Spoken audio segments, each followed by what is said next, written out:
Bonjour à tous, aujourd'hui je vous présente les ondes radio. Allez, c'est parti! Mais en fait, c'est quoi une onde?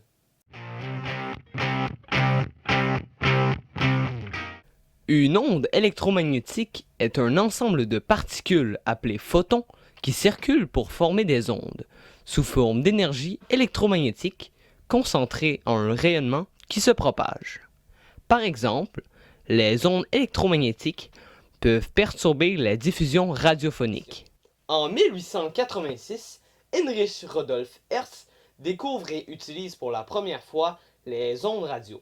C'est d'ailleurs en son honneur que le calcul de la fréquence se fait en Hertz. En parlant de la fréquence, celle des ondes radio se situe entre 3 Hz et 3000 GHz. Oui, monsieur.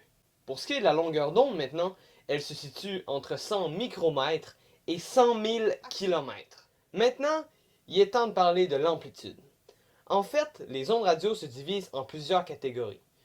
Celles qui m'intéressent, ce sont essentiellement les EBF, extrêmement basse fréquence, et les EHF, qui sont les extrêmement hautes fréquences.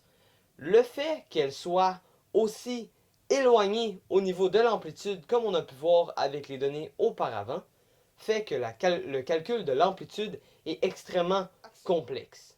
Pour ce qui est de la vitesse maintenant, toutes les ondes électromagnétiques ont la capacité de voyager à la vitesse de la lumière, parce qu'elles n'ont pas besoin d'un milieu solide comme l'eau pour les vagues afin de se déplacer. Pour ce qui est des utilités maintenant, on peut évidemment les utiliser dans les radios, dans les téléphones, que ce soit les cellulaires modernes ou les téléphones plus anciens, et même en télémétrie.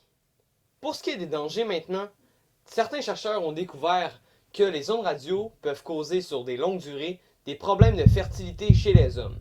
Mais tous les chercheurs ne sont pas d'accord avec cette théorie, puisque les recherches sont un peu douteuses. Sinon, en général, les ondes radio sont relativement inoffensives, voire même totalement.